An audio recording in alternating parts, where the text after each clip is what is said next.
Salam əziz şagirdlər, bildiyiniz kimi Dövlət İmtahan Mərkəzi tərəfindən abituriyent jurnalı 1 nəşr olunub və abituriyent jurnalı 1-də ali təhsil müəssisələrinin ikinci mərhələsi üzrə, yəni blok fənləri üzrə qəbul proqramları, model suallar və s. öz əksini tapır.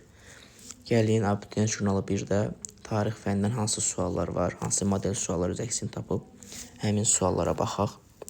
Birinci sualda Ömər Muxtarın başçılığı ilə Liviya xalqının azadlığı mübarizəsi, bilirsiniz ki, 1932-ci ildə Ömər Muxtarın başçılığı ilə Liviya xalqının azadlıq mübarizəsi başladı və bu mübarizə məhz İtaliyanın müstəmləkəçilik siyasətinə qarşı baş vermişdi. İkinci sual xəritə sualdır və burada biz Gürcü Milliyeti quberniyasını və Xəzər vilayətini görürük. Bilirik ki, Gürcü Milliyeti quberniyası və Xəzər vilayəti 1840-cı ildə yaranıb və 46-cı ildə məhz ləğv olunub. Tacirlərdən karvan yollarının qorunması müqabilində rəhdari vergisi alınırdı, rəhdari rüsmu. Rəhdari rüsmu bilirsiniz ki, 1836-cı ildə ləğv edilmişdi və bu dövrdə rəhdari vergisi yox idi, demək bir səhvdir. Məhkəmə işləri rus dilində aparılırdı, bəli, bu dövrdə məhkəmə işləri məhz rus dilində aparılırdır, 2 doğrudur. Sahibkar kəndləri pay torpaqlarını satın almaq hüququna malik idilər. Xeyr, sahibkar kəndləri məhz 1870-ci ildən belə bir hüquq əldə etdilər və həmin dövrdə Azərbaycanda nə Xəzər vilayəti, nə də Gürcü Milliyeti quberniyası yox idi artıq. Ali müsəlman zümrəsinin hüquqları tənzimlənmişdi, bəli. Doğru cavabımız A bəndi 2-4 olacaq. Daha sonra növbəti sual Qafqaz müharibəsinə aid deyil. Qafqaz müharibəsi Çar Rusiyasının müstəmləkəçilik siyasətinə qarşı başlamışdı, bilirsiniz. Qafqaz xalqları tərəfindən Şeyx Şamilin rəhbərliyi ilə başlamışdı. Bu yanlışdır. Bilirsiniz ki, Qafqaz müharibəsi Şeyx Şamilin rəhbərliyi ilə başlamayıb. 19-cu əsrin 60-cı illərində, yəni 1864-də bitib. Şeyx Şamil 1859-a qədər mübarizə apardı və 1859-da artıq silahı yerə qoydu və 1864-də Şimali Qafqaz tamamilə işğal edildi. Bu mübarizə Muridizm bayrağı adı altında aparılırdı, bu doğrudur və dağlıq xalqların məğlub oldu, beləcə Qafqaz Rusiya tərəfindən işğal edildi. Hadisə nəticə əlaqələrinin səhv göstərildiyi bəndi müəyyən edin. Qaraxanlı Satıq Buğra xan İslamı rəsmi dövlət kimi qəbul etdi. Nəticədə Türkistan ərazisində əhalinin böyük bir hissəsi bu dini qəbul etdi, bəli, 932-ci ildə. Doğrudur, bizdən səhv istəyir. Mahmud Qəznəli Hindistana hücum etdi, Samanilər dövləti süqut etdi. Xeyr, Mahmud Qəznəlinin Hindistana hücumu nəticəsində Hindistanın şimal-qərbi işğal edildi. Samanilər dövləti isə 999-cu ildə Qəznəlilərlə məhz Qaraxanlar arasında bölüşdürülmüşdü. Əbu Müslümün rəhbərliyi üsyan baş verdi. Ərəb xilafətində Əməvilərin hakimiyyətinə son qoyuldu və Abbasilər hakimiyyətə gəldi 750-ci ildə, düzdür. Ərəblərin Qafqaza hücum etməsi və Xəzər-Ərəb müharibəsi başladı, bəli, 7-ci əsrin məhz 40-cı illərində. Ərəblər Bizansı məğlub etdi, Misir, Suriya və Fələstin işğal olundu, bəli, 636-cı ildə Ərəblər Bizansı məğlub edib bu əraziləri işğal etdilər. Daha sonra xəritədə xüsusi işarələnmiş dövlətin Azərbaycanla bağlı siyasətini müəyyən edin. İşarələnmiş dövlət İngiltərədir. 17-ci əsr Səfəvi dövlətinə Portuqaliyaya qarşı mübarizədə dəstək göstərməsi, hərbi dəstək. Bəli, bilirsiniz, 1621-ci ildə Səfəvi şahı 1-ci Abbas İngiltərə ilə əbədi dostluq müqaviləsi imzaladı və ingilislərin köməyi ilə Portuqalları Hörmüzdən çıxartdı, bu düzdür. Azərbaycan ipəyini Volqa-Xəzər yolu ilə Qərbi Avropaya daşımaq hüququ əldə etdi. Bu ingilislərə yox, ruslara aiddir. 1667-ci il ticarət müqaviləsindən sonra müqəddəs birliyə qoşulmaq təklifi ilə Səfəvilərə elçilər göndərmişdi. Bu yanlışdır. İngiltərə müqəddəs birlikdə yox idi. Demək, birə təkcə aid olacaq.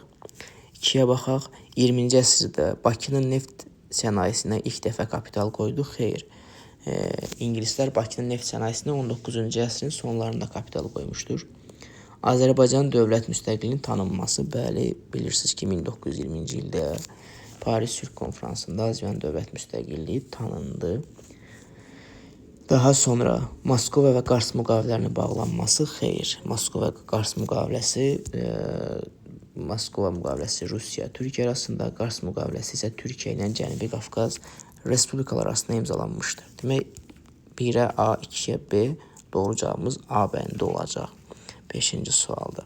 Daha sonra 6-cı suala baxaq. Alban hökmdarı 2-ci Vaçenin Sasanilərə qarşı azadlıq hərəkatına başçılıq etdiyi əsrdə, yəni 5-ci əsrdə bilirsiniz, mübarizə aparıb Sasanilərə qarşı. Qərbi Roma imperiyası rəsmi olaraq 2 hissəyə parçalandı. Qərbi Roma bilirsiniz ki, 395-də 2 hissəyə parçalanıb. Bu 4-cü əsrdir. Demək, 1-ə A ola bilməz. Attilanın başçılıq etdiyi Hunlara qarşı mübarizə aparıb. Bəli, 451-ci il, məsələn, Katalon döyüşü 5-ci əsrdir.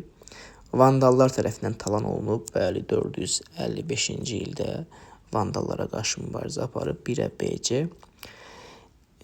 Sonra 2-yə Axun dövləti Məzdəklər hərəkatının yatırılmasında Sasanilərə kömək edib. Məzdəklər hərəkatı bilirsiniz 529-da yatırılıb. Axunlar kömək etsə də bu 6-cı əsrə aiddir, yanlışdır. Axsuvar xanın başçılığı ilə Sasanilərə qarşı qalibiyyətli müharibələr aparıb. Bəli, 5-ci əsrdə Axsuvar xan Sasanilərə qarşı uğurlu müharibələr aparıb. B düzdür. Göytürk hücumu nəticəsində süqut eləyib 567-də, bu da 6-cı əsrə aiddir. Demək, 1-ə BC, 2-yə B. Doğru cavabımız C bəndi olacaq 6-cı sualda. 7-ci suala baxaq. Qədim Çində Sin sülaləsinin hakimiyyəti dövründən fərqli olaraq Xan sülaləsinin hakimiyyəti dövrünə aiddir. Konfutsi təlimi rəsmi ideologiyaya çevrilmişdir. Bəli, bu düzdür. Xan sülaləsinə aiddir. Böyük Çin səhhətinin inşasına başlanması eramızdan əvvəl 214 məhz Sin sülaləsinə aiddir. Mərkəzləşdirilmiş idarəetmə sistemi tətbiq edildi. Bu da Sin sülaləsinə aiddir. Hun dövləti ilə Pinçen müqaviləsi imzalandı eramızdan əvvəl 200-cü ildə. Bu Xan sülaləsinə aiddir. Daha sonra Avropaya gedən ticarət yollarına çıxış əldə etdi. Bəli, eramızdan əvvəl 2-ci əsrdə məhz Böyük İpək yolu vasitəsilə Xan sülaləsi dövründə məhz ticarət yollarına çıxış əldə etdi. Böyük İpək yolunun əsası qoyuldu. Demək, doğru cavabımız D bəndi olacaq. 8-ci sual. Ərdəbil və Qaradağ xanlıqlarına aid oxşar cəhət Bayat savaşında iştirak etmişdir. Xeyr, Bayat savaşı Qarabağ və Şəki xanlığı arasında olub, yanlışdır. Şəki xanlığına qarşı ittifaqa qoşulmuşdu. Qızılqaya xəyanətində bilirsiniz ki, Ərdəbil xanlığı iştirak etmirdi, yanlışdır. Quba xanlığının hücumuna məruz qalmışdı. Bu Ərdəbilə aid olsa da Qaradağa aiddir. 18-ci əsrin sonlarında yox, bu xanlıqlar 18-ci əsrin ortalarında yaranıb. Bu da yanlışdır. Bir müddət Qarabağ xanlığından bəli, hər ikisi asılı hala düşüb. 9-cu sual. Qaraqoyunlu, Ağqoyunlu və Osmanlı dövlətinə aid oxşar və fərqli cəhətlər istəyir. 16-cı əsrin ilk 10 illiyində Səfəvilərlə müharibə aparması bu Ağqoyunlara aiddir. Çünki Qaraqoyunlar artıq süqut etmişdi. Osmanlılarla Səfəvilər arasında ilk döyüş 1514-də baş verib. Demək, 1-ə A aid olacaq. Oğuz türklərindən olan sülalələr tərəfindən idarə olunurdu. Hər üç dövlətin əsası gedir Oğuz türklərinə çıxır kökü və B məhz oxşar cəhətdir. Teymuri dövləti ilə müharibə aparılması, biz baxırıq, hər üç dövlətdə Teymurilərlə müharibə aparıb, Osmanlı Ankara döyüşündə, Qaraqoyunlar, məsəl üçün Alaşkert döyüşü, Ağqoyunlar dövləti yarandıqdan sonra Uzun Həsən, Həsən Padşah, Teymuri Əbu Səidə qarşı mübarizə aparmışdı. Məhz C-də oxşar olacaq. Avropa qitəsində bir sıra ərazilər işğal edib təbii ki, Osmanlı dövləti. Avropada gedən 100 illik müharibə 1337-1453-cü illər bu dövrdə yaranıb. Qaraqoyunlar 1410-cu ildə yaranmışdı. Demək, 1-ə A, 2-yə də oxşar cəhətdə BC olacaq. BC təkcə zaten A bəndində var. Demək, 9-cu sualın cavabı A bəndi olacaq. Daha sonra 10-cu sual. Uyğunluq gözlənilmişdir. İnsanlar bağçılıq və bostançılıqla məşğul olurlar neolitdə. Xeyr. Bağçılıq, bostançılıq Orta Tuncda yaranıb. Bu yanlışdır. İlkin şəhər məskənləri meydana gəldi. Orta Tuncda əkinçilik maldarlıqdan ayrıldı Erkən Tuncda. Bu da yanlışdır. Tayfa daxilində bərabərsizlik yarandı Ata xaqanlığı dövründə. Bəli, düzdür. Erkən Tuncdan başlamışdı. Metaldan ilk əmək alətləri hazırlandı toxa əkinçiliyinin inkişaf etdiyi dövrdə. Bəli, yəni eneolit dövründə 3-4 doğru cavabımız C bəndi olacaq. 2020-ci il Vətən müharibəsi və 2023-cü ilin sentyabrında keçirilmiş antiterror əməliyyatları arasındakı dövrə aiddir. Yəni Vətən müharibəsindən sonra antiterrordan əvvəl baş vermiş hansısa bir hadisəni istəyir. Günnüt əməliyyatı 2018-ci ildir. Bu Vətən müharibəsindən əvvəl baş verib. Dağlıq Qarabağ, qondarma Dağlıq Qarabağ Respublikasının buraxılması antiterror əməliyyatlarından sonradır bilirsiniz. Xankəndi şəhərində parad antiterrordan sonraya aiddir. Talış yüksəkliyi aprel döyüşlərinə, yəni Vətən müharibəsindən əvvəlki dövrə aiddir 2016-cı ilə.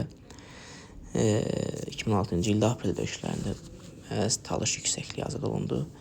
Qisas əməliyyatının keçirilməsi, bəli, 2022-ci ildə qisas əməliyyatı keçirildi. Bu da Vətən müharibəsi ilə antiterror əməliyyatları arasında baş vermiş hadisədir. Doğru cavabımız 11-də Y bəndi olacaq. 12-ci sual. Kəndli əsasnamələri 1870-ci il. Kəndliyə verilən hüquqlar və vəzifələr. Pay torpaqlarını satın almaq hüququ var idi. Bəli, kəndlinin məhz pay torpağını 1870-ci ildə satın almaq hüququ verilmişdi kəndliyə. Satın almaq üçün dövlət dəstək göstərmirdi, bu yanlışdır. Meşə, çəmən və otlaq sahələrinin ayrılması yanlışdır. Daha sonra belə bir hüquq verilməmişdi kəndliyə. Kəndlər üzrə düşən vəzifələr pay torpağını satın alanadək sahibkarlara vergi ödəməsi. Bəli, kəndli torpağı alana qədər sahibkara vergi ödəməli idi. Ona görə də müvəqqəti mükəlləfiyyətli hesab olunurdu. Sahibkarların xeyrinə biyarı yerinə yetirməsi. Xeyr, biyar ləğv edilmişdi və pulla əvəz olunmuşdu. Öz pay torpağını məcburi satın almalı idi. Bu da səhvdir. Bu 1912-13-cü illərə aiddir. Demək 1-ə A, 2-yə də A. Doğru cavabımız 12-də C bəndi olacaq. Roma imperiyasının Konstantinopoldan idarə edildiyi dövr üçün xarakterlikdir. Roma imperiyasının paytaxtı Konstantinopola köçüb 330-cu ildə. Roma imperiyası 2 yerə bölünüb 395-ci ildə. Bu aralığı soruşur bizdən. Xristianlığa açıq ibadət etməyə icazə verildi ilk dəfə 313-cü ildə. Demək, bu əvvəl baş verib, bu səhvdir. Sasani Alban qoşunları tərəfindən məğlub edildi. Bəli, 359-cu ildə Amid döyüşü.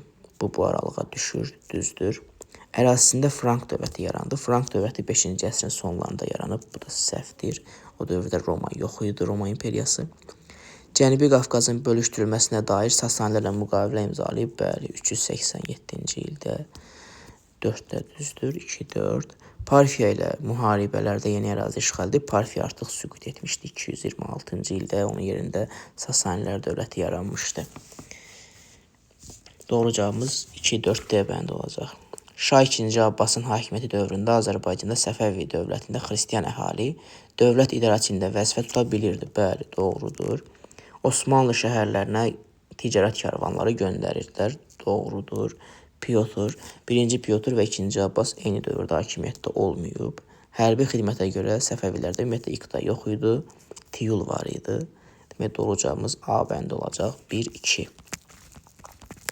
Daha sonra 15-ci sual. Azərbaycan SSR-də 20-ci əsrin 30-cu illərində kənd sakinləri şəhərə köçməsindən yeni məhdudiyyətlər qoyuldu. Biz bilirik ki, 1932-ci ildə məhz pasportlaşma zamanı kəndliyə pasport verilmədi və bu da kəndlərin şəhərə köçməsinə məhz mane oldu. Doğru cavabımız C bəndi olacaq. 14-cü əsrin 40-cı illərində Təbrizdə baş vermiş üsyanın səbəbi.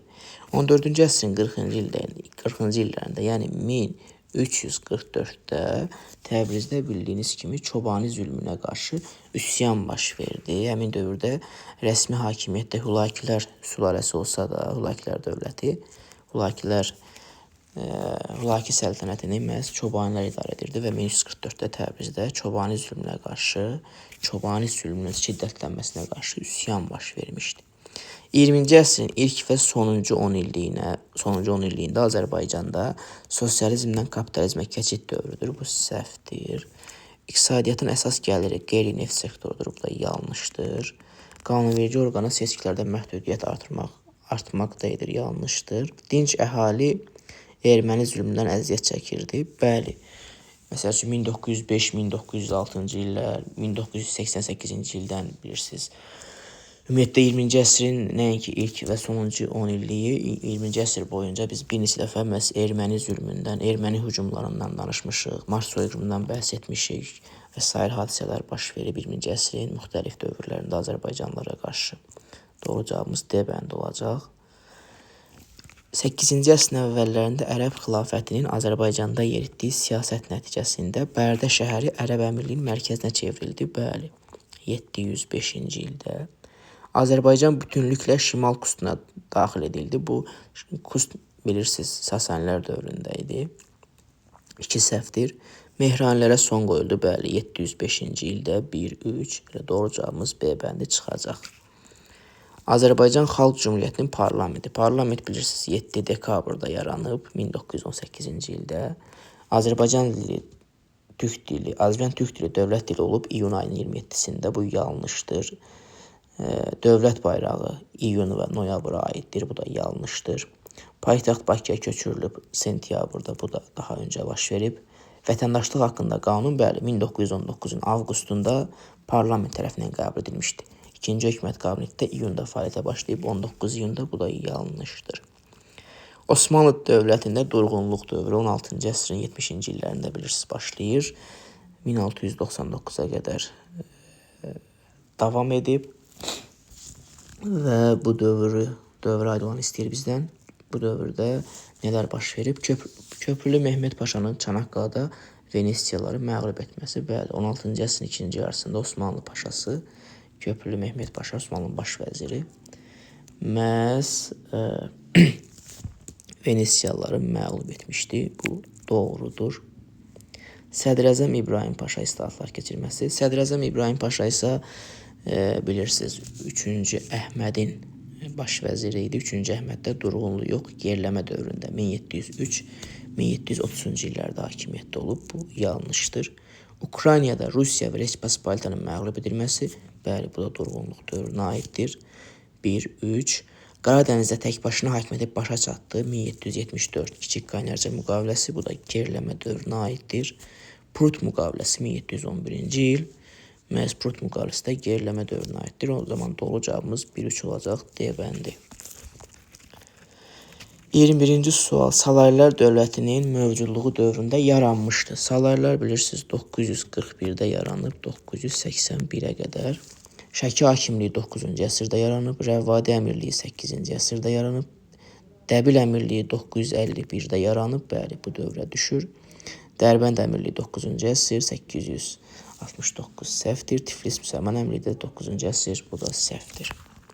Demək doğru cavabımız C bəndi olacaq.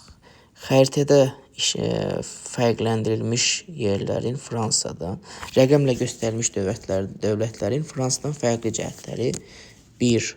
İngiltərədir, 2. Osmanlıdır, 3. Rusiyadır. 1. İngiltərə donanmasını Çanaqqala boğazına yeritdi. Bu fransızların oxşar cəhətdir, səhvdir. Tank və təyyarə istehsalına görə Almaniyadan öndə idi Antanta dövlətləri. Bu da səhvdir, oxşar cəhətdir. Cənubi Azərbaycanın ərazisini işğal etdi. Bəli, ingilislər Cənubi Azərbaycanı işğal etmişdilər. 1-ə C aiddir. Doğru cavabımız çıxır. Y bəndi. 2. Türkiyə Osmanlı İşlər İttifaqı tərəfindən müharibəyə qoşulmuşdu. Bəli, Fransa Antanta tərəfindən döyüşürdü. Bu fərqli cəhətdir. Ərazisində fəal hərbi əməliyyatlar aparılırdı. Bu ikisinə də aiddir. Heç bir ittifaqa qoşulmamışdı. Bu səhvdir. Hər ikisi ittifaqlara qoşulmuşdu. 3. Rusiya Alman qoşunlarının hücumuna məruz qaldı. Məhz bu Fransanın Rusiyadan fərqli cəhəti deyil. Hər ikisi Alman qoşunlarının hücumuna məruz qalmışdı. Bildiyiniz kimi, Birinci Dünya müharibəsində Almaniya həm Rusiyaya, həm də Fransaya qarşı ildırım sürətli müharibə planı tətbiq etmişdi və hər ikisinə qarşı eyni anda mübarizəyə başlamışdı. Bu səhvdir. Cənubi Azərbaycan ərazisində Osmanlı qoşunlarına qalib gəldi. Bəli, bu sadəcə Rusiyaya aiddir. Daha sonra bilirsiniz, Rusiya Cənubi Azərbaycanı işğal etdi. C. Separat sülh bağlayaraq müharibədən çıxdı. Bəli, 1918-ci ildə mart ayında ruslar Brest-Litovsk müqaviləsi imzalayaraq öz müttəfiqlərindən xəbərsiz müharibədən çıxdılar. Daha sonra 23-cü sual. Azərbaycanda Böyük Səlcuq dövlətinin hakimiyyət dövrünə aid olanları seçin. Sacilər və Səlcuqlar eyni dövrdə mövcud olmayıb, bu səhvdir. Bizans və müttəfiqlərinə qarşı Şəddadilərlə birgə mübarizə aparması, bəli, hətta müqavilə imzalamışdılar. Bildiyiniz kimi Şəddadilər Səlcuqlara tabe olanda həm də müqavilə imzalandı. Bizans və onun müttəfiqlərinə qarşı birgə mübarizə aparmaq üçün. Rəvvadilər dövlətinin varlığına son qoymuşdu. Bəli, 1065-ci ildə düzdür. Azərbaycan ilk dəfə türk siyasi tərəfindən birləşdirildi. Bu sacizlərə aiddir, bu səhvdir. İlk də torpaq mülkiyyəti ləğv edildi, bu da səhvdir. Doğru cavabımız nə olacaq? 2-3. 24-cü sual. Aratda dövlət qurumu, bilirsiniz artıq proqramda Aratda da var və məhz Aratda əvvəl düşmürdü, əvvəlki imtahanlarda proqramda yox idi, amma artıq Aratda da proqram əlavə olunub. Və burada 24-cü sual, Aratda dövlət qurumu ilə Manna dövlətinin tarixinə aid oxşar cəhət istəyir. Şumer şəhər dövlətlərlə ticarət əlaqələri Arattaya aiddir. Ensi rütbəsi daşıyan hökmdar Aratdan idarə edirdi. Urartuya qarşı mübarizə Manna aparmışdı. Ürmiya gölü hövzəsində, bəli, hər ikisi Ürmiya gölü hövzəsində yaranıb. Hər ikisi də müxtəlif tanrılara sitayiş edirdi. Doğru cavabımız 4-5 olacaq. 25-ci sual. Sədd çəkmə siyasəti SSR-nin təsirinə qarşı Prezident Trümenin Avropa dövlətlərinə hərbi yardım təklif etməsi düzdür. İkinci Dünya müharibəsindən sonra məhz bu Harry Trümenin Avropa dövlətlərinə hərbi yardım təklif etməsi SSR-nin sədd çəkmə siyasətinə qarşı olmuşdu. Daha sonra dəmir pərdə bloklara daxil olmayan 3-cü dünya ölkələrinin xariciyəsidir. Xeyr, bu yanlışdır. Strateji müdafiə təşəbbüsü Sovet raket təhlükəsinin kosmosdan məhv edilməsi məqsədilə ABŞ-dan elan edilmiş proqramdır. Bəli, düzdür. Buzların əriməsi dövrü çox qütüblü dünya nizamının dağıldığı zaman kəsiyi. Xeyr, yanlışdır. Demək, doğru cavabımız olacaq 1 və 3. Daha sonra 26-cı sual, xronologiya sualdır. Kitab-ı Dədə Qorqud dastanının 1300 illik yubileyin keçirilməsi, bilirsiniz, 2000-ci ildə keçirilib. Azərbaycanın 1-ci Avropa oyunlarına ev sahibliyi etməsi 2015-ci ilə aiddir. Bakıda Muğam Aləmi Beynəlxalq Muğam Festivalının keçirilməyə başlanması 2009-cu ildən keçirilməyə başlayıb. Türksoyun yaranması isə 1993-cü ilə aiddir və kiçik rəqəmdən böyük rəqəmə doğru məhz ardıcıllığı sıralayırsınız. 27-ci sual. Avropada 13-cü əsr və 15-ci əsr. Norman Hersoqun İngiltərəni işğal etməsi 1066-dır. Bu 11-ci əsrdir. Fransada baş ştatların çağırılması 1302-ci il, bu 14-cü əsrdir. Bu da heç birinə aid olmur. Konstantinopolda Latin İmperiyasının yaranması 1204, bəli, 13-cü əsrdir. Demək, 1-ə C olacaq. Vahid İspaniya Krallığı yarandı 1479, yəni 15-ci əsr, 2-ə D olacaq. Dini müharibələrin başa çatması Avropada dini müharibələrə tamamilə son qoyuldu. 30 illik müharibələrdən sonra, yəni 1648-ci il, 17-ci əsrdə.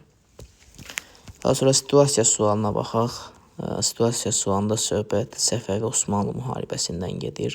1578-1590-cı illər müharibəsində və burada bəhs edilən tarixdə mənbədə verilməyən hansı hadisəyə görə danışıqlar uğursuzluğa nəticələndi. Xatırlayırsınızsa 1585-ci ildə Osmanlı Təbrizi də işğal etdi və daha sonra Osmanlılarla Səfəvilər arasında başlanan danışıqlarda Məhəmməd Xudabəndənin oğlu Həmzə Mirzə Təbrizin Səfəvilərdə qalmasını istəyirdi. Osmanlılarsa tutduğu bütün ərazilərin özündə qalmasını tələb edirdilər. Və niyə uğursuz oldu bu danışıqlar? Həmzə Mirzə öldürüldü sui-qəsd nəticəsində və danışıqlar da pozuldu. Məhz Həmzə Mirzənin öldürülməsi danışıqların uğursuzluqla nəticələnməsinə gətirib çıxartdı. Səfəvilərin bəhs edilən müharibədə uğursuzluğunun səbəbi olan xarici faktoru yazın. Burada diqqətli olmaq lazımdır. Daxili yox, xarici məsələni qeyd etmək lazımdır. Burada bir neçə məsələ qeyd etmək olar. Məsələn, Səfəvilər həmin anda Osmanlılara yanaşı həm də Şeybanilərə qarşı mübarizə aparırdılar, müharibə aparırdılar. Bilirsiniz, həmin dövrdə Şeybanilər də Xorasanı işğal etdilər və Səfəvilərin eyni anda həm Osmanlıya, həm də ki, məhz Şeybanilərə qarşı müharibə aparması müharibənin uğursuzluğuna gətirib çıxarırdı.